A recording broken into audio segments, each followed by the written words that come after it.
আপনি আল্লাহ তাআলার কথা শুনতে পারবেন। গোটা পৃথিবীর সকল মানুষ আল্লাহ রাব্বুল আলামিনের কথা শুনতে পারবে। সবাই চুপ থাকবে, কেউ কোনো কথা বলবে না, সবাই চুপ করে থাকবে।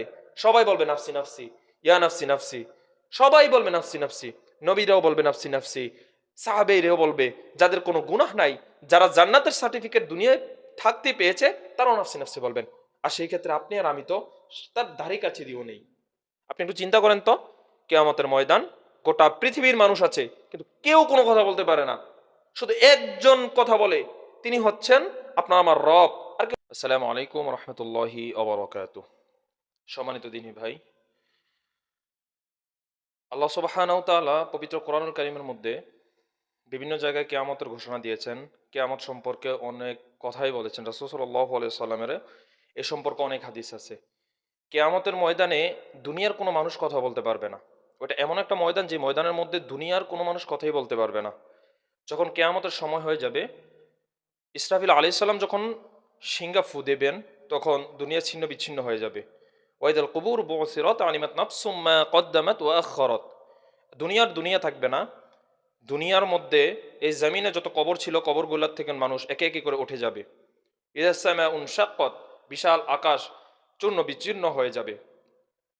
এই দুনিয়ার মধ্যে যত সাগর আছে, সমস্ত সাগরগুলোর মধ্যে একত্রে আগুন ধরে যাবে। আতের ময়দানটা হবে খুবই কঠিন, যে এই সময়ের মধ্যে আল্লাহ সুবহানাহু ওয়া তাআলা নিজে একা কথা বলবেন, আর কেউ কোনো কথা বলতে পারবে না। যেই দিনে আল্লাহ সুবহানাহু ওয়া তাআলা ছাড়া আর কেউ কথা বলতে পারবে না, ওই দিনটার নামই হচ্ছে কিয়ামত। আর ওই সম্পর্কে আল্লাহ সুবহানাহু ওয়া তাআলা পবিত্র কোরআনুল কারীমে বলেন, ইয়াউমা ইয়াকুমুর রূহু ওয়াল মালাইকা।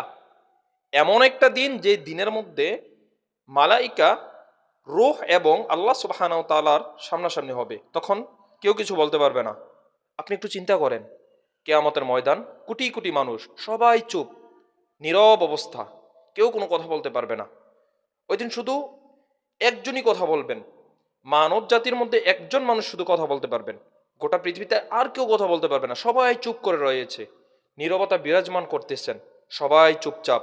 কিয়ামতের ময়দানে যত নবী ছিল সবাই চুপ, সবাই যার যার নাফস নিয়ে চিন্তিত। ইব্রাহিম আলাইহিস সালাম, যিনি তার কওমের জন্য আল্লাহ সুবহানাহু ওয়া তাআলা দরবারে এত কেঁদেছেন, তিনার কাছে মানুষ যাওয়ার পরে বলবেন, ইয়া নাফসি ইয়া নাফসি, আমার নিজের হিসাব আমি কি দেব সেটা নিয়ে আমি চিন্তিত, তোমাদের জন্য আমি সুপারিশ করতে পারবো না, তোমরা সামনে যাও। সাইয়েদনা মুসা আলাইহিস সালামের কাছে যখন যাওয়া হবে, সেম প্রশ্ন, সেম উত্তর তিনি দিবেন, যে আমি পারবো না এটার জন্য, আল্লাহ সুবহানাহু ওয়া তাআলা আমাকে নির্ধারিত করে নাই। আজকের কিয়ামতের ময়দানে আমার কি হবে ওইটা আমি নিজেই জানি না। ওইটাই হচ্ছে কিয়ামতের ময়দান। আর ওই কিয়ামতের ময়দানে সবাই সবার নিজেকে নিয়ে চিন্তিত থাকবে। একটা মানুষ শুধু থাকবে, যে কিনা উম্মতি উম্মতি শুধু বলতে থাকবেন। সে মানুষটাকে মুহাম্মদ রাসূলুল্লাহ সাল্লাল্লাহু আলাইহি সাল্লাম। এমন একটা ময়দান, যে ময়দানের মধ্যে কেউ কথা বলবে না। আতমিম লানা নূরানা ওয়াগফির লানা, সকল মানুষ আল্লাহ রাব্বুল আলামিনের কাছে ক্ষমা চাইবেন, যে আল্লাহ আমাকে বাঁচান, বাঁচান, আমাকে বাঁচান, ইয়া নাফসি ইয়া নাফসি, আমাকে বাঁচান। সবাই চুপচাপ। হঠাৎ আওয়াজ আসবে একদিক থেকে, মুহাম্মদ রাসূলুল্লাহ সাল্লাল্লাহু আলাইহি সাল্লাম আল্লাহর দরবারে কাঁদবেন। তখন আল্লাহ রাব্বুল আলামিন তাকে বলবেন, হালফিল মুশাফফা, হে রাসূল, আপনি মাথা ওঠান, আর সিজদায় পড়ে থাকবেন, আপনি মাথা ওঠান, আপনি কি চান, আজকের এই কিয়ামতের ময়দানে আপনি কি চান? তখন রাসূল সাল্লাল্লাহু আলাইহি সাল্লাম আল্লাহ তাআলার দরবারে বলবেন, ফাকুলতু ইয়া রব্বি উম্মতি, হে আমার রব, আমি আমার উম্মতের ক্ষমা চাই, আমি আমার উম্মতের জন্য ফানা চাই, উম্মতের জন্য মাপ চাই। কোন উম্মতের জন্য মাপ চাই? ওই সকল উম্মত, যে উম্মত আজ রাসূল সাল্লাল্লাহু আলাইহি সাল্লামের সুন্নাহ অনুযায়ী নিজেকে গঠন করতে পারে নাই। তখন আল্লাহ রাব্বুল আলামিন রাসূল সাল্লাল্লাহু আলাইহি সাল্লামের কান্না দেখে আল্লাহ তাআলা বলবেন, যান আপনার ওই উম্মতদেরকে নিয়ে যান, যার অন্তরের মধ্যে বিন্দু পরিমাণ ঈমান আছে। এখন আসি, বিন্দু পরিমাণ ঈমান দিয়ে কি বুঝিয়েছেন? আল্লাহ সুবহানাহু ওয়া তাআলা বলেন, বিন্দু পরিমাণ ঈমান হচ্ছে একটা দানা সমতুল্য। দানা সমতুল্য একটা ঈমান, অতটুকু ঈমান যার মধ্যে আছে, আল্লাহ রাসূল সাল্লাল্লাহু আলাইহি ওয়াসাল্লামকে বলা হবে তাদেরকে বেছে বেছে জান্নাতে নিয়ে যান। তখন রাসূল সাল্লাল্লাহু আলাইহি সাল্লাম দিদার খুশি উম্মতে মুহাম্মদীদেরকে ডাক দিবেন, যাও যাও যাও যাও যাও, তোমরা জান্নাতে চলে যাও। একজন একজন একজন করে করে ডাকা হবে, সবাইকে বলবে, যাও যাও তোমরা জান্নাতে চলে যাও। হ্যাঁ, সবাই আসো সবাই আসো। নিতেছে নিতেছে হঠাৎ ফেরেশতারা থামিয়ে দিবেন। আল্লাহ তাআলা রাসূলকে বলবেন যে, আপনি যার অন্তরের মধ্যে দানা পরিমাণ ঈমান আছে তাদেরকে জান্নাতে নিয়ে যান। যখন রাসূল সাল্লাল্লাহু আলাইহি সাল্লাম তাদেরকে জান্নাতে নিয়ে যাওয়ার জন্য প্রস্তুতি নিবেন, তাদেরকে ডাকা হবে, তখন জান্নাতে যাবে কিছু সংখ্যক মানুষ, হঠাৎ ফেরেশতারা আটকিয়ে দিবেন। কেন আটকিয়ে দিবেন? কারণ তাদের মধ্যে ওই দানা পরিমাণ ঈমানও নেই, তার চেয়েও কম, যার জন্য ফেরেশতারা তাদেরকে থামিয়ে দিবেন। রাসূল সাল্লাল্লাহু আলাইহি সাল্লাম এটা দেখার পর আবার আল্লাহর দরবারে ফিরে আসবেন। আপনি চিন্তা করেন, আল্লাহ সুবহানাহু ওয়া তাআলা এখন কি করবেন? রাসূল সাল্লাল্লাহু আলাইহি সাল্লাম আর কোনো কথা শুনবেন না? না, বিষয়টা এমন না। যখন ফিরে আসবেন, ফিরে আসার পর রাসূল সাল্লাল্লাহু আলাইহি সাল্লাম আবার সিজদার মধ্যে চলে যাবেন। আবার সিজদার মধ্যে চলে যাবেন। আল্লাহ সুবহানাহু ওয়া তাআলা আবার রাসূল সাল্লাল্লাহু আলাইহি সাল্লামকে ডাক দিবেন। আল্লাহ তাআলা বলবেন যে, ইয়া নবী, আপনার কি চাই? আপনি মাথা তোলেন। আপনি আবার চান। আপনি একটু চিন্তা করেন তো। একবার দিয়েছেন। একবার আল্লাহ রাসূল সাল্লাল্লাহু আলাইহি সাল্লাম যখন আল্লাহর কাছে চেয়েছেন, আল্লাহ তাআলা বলেছেন, আপনি যা চান তা নিয়ে যান। রাসূল সাল্লাল্লাহু আলাইহি সাল্লাম আল্লাহর দরবারে বলেছিলেন, আমি আমার উম্মতকে চাই, আমার উম্মতের মাফ চাই। আল্লাহ তাআলা তাকে এই সুযোগ দিয়েছেন। আবার দ্বিতীয়বার আবার সুযোগ দিচ্ছেন। এখন কি তিনি নিজের জন্য চাইবেন? না। এখন আমাদেরকে যদি বলা হতো দ্বিতীয়বারের মতন যে তুমি কি চাও, এখন তখন আমরা শুধু নিজেদের জন্য চাইতাম। এখন রাসূল সাল্লাল্লাহু আলাইহি সাল্লাম কি ওই কাজটা করবে? না, ওই কাজটা করবে না। তিনি এখন কি করবেন? তিনি এখন নিজের জন্য চাবেন না, তিনি সেম প্রশ্ন তিনি আল্লাহ তাআলার কাছে বলেন, ফাকুলতু ইয়া রব ইয়া উম্মতি, হে আমার আল্লাহ, আমার উম্মতকে বাঁচান। আল্লাহ সুবহানাহু ওয়া তাআলা রাসূল সাল্লাল্লাহু আলাইহি সাল্লামকে বলবেন, এখন আপনার ওই উম্মতদেরকে আপনি নিয়ে যান যার মন অন্তরের মধ্যে সরিষা পরিমাণ ঈমান আছে, সরিষার দানা পরিমাণ। আপনি সরিষার দানা পরিমাণ হয়তো জিনিসটা বুঝতেছেন। সরিষার দানা বলতে কি বোঝায়? ছোট একটা সরিষার দানা, একটা চাল। এখন আপনি একটা চাল মাপতে গেলে, এখন আমাদের বর্তমানে যে মার্কেট গুলার মধ্যে মিটার আছে, আপনি যদি ওই দাঁড়িপাল্লা মিটারের মধ্যে একটা চাল বা একটা সরিষার দানা দেন, তাহলে হয়তো এটা ওজন মাপা আপনি করতে পারবেন না। কারণ এটা তো এত হালকা একটা জিনিস যেটার ওজন মিটার ধরতে পারবে না, মেশিন ধরতে পারবে না। ওই সরিষা পরিমাণ ঈমান, ওই ছোট সরিষা পরিমাণ যার অন্তরের মধ্যে ঈমান আছে, রাসূল সাল্লাল্লাহু আলাইহি সাল্লামকে বলা হবে তাদেরকে জান্নাতের মধ্যে নিয়ে যান। তখন আল্লাহ রাসূল সাল্লাল্লাহু আলাইহি সাল্লাম তাদেরকে জান্নাতে নিয়ে যাবেন। এই মুহূর্তে ততক্ষণের মধ্যে কত মিলিয়ন মানুষ জান্নাতের মধ্যে প্রবেশ করে গেছে। হঠাৎ আবার ফেরেশতারা আটকিয়ে দিবেন। তখন আল্লাহ রাসূল সাল্লাল্লাহু আলাইহি সাল্লাম আবার ফিরে আসবেন আল্লাহর দরবারে। আপনি চিন্তা করেন কিয়ামতের ময়দানটা কতটা ভয়াবহ অবস্থা, যেই ময়দানের মধ্যে একজন ব্যক্তি ব্যতীত আর কেউ কথা বলতে পারবে না। একজন ব্যক্তি ব্যতীত আর কেউ কোনো কথা বলতে পারবে না। সবাই স্তব হয়ে থাকবে, বিরাজমান। সবাই চুপচাপ থাকবে, খুব ঠান্ডা নিরিবিলি পরিবেশ। আল্লাহ সুবহানাহু ওয়া তাআলা হুকুম দিবেন, আল্লাহ রাসূল সাল্লাল্লাহু আলাইহি সাল্লাম আল্লাহর দরবারে চাইবেন ৫০,০০০ বছর পরে। এমন একটা সময় যে সময়ের মধ্যে কেউ কারো কোনো কাজে আসবে না। আল্লাহ সুবহানাহু ওয়া তাআলা বলেন, ইয়াউমা তারাউনাহা আযহালু কুল্লু মুরদিয়াতিন আরদাআত।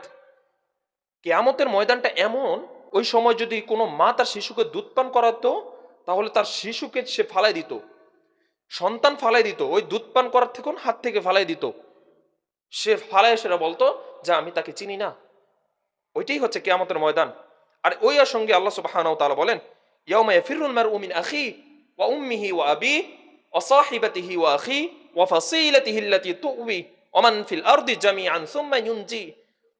সেই ব্যক্তি বলবে, আল্লাহ আপনি আমাকে ক্ষমা করে দিন, তার বিনিময়ে আমার ভাই, মা, বাবা, আমার আত্মীয় স্বজন, দরকার হয় পৃথিবীর সকলকে জাহান্নামে দিয়ে আমাকে জান্নাতে দিয়ে দেন। আল্লাহ তাআলা বলবেন, কাল্লা ইন্নাহা লায, না, আজকে কোনো ক্ষমা করা হবে না। কাল্লা ইন্নাহা লায, তোমার জন্য আল্লাহ রাব্বুল আলামিন সবচাইতে বড় শাস্তি রেখেছেন।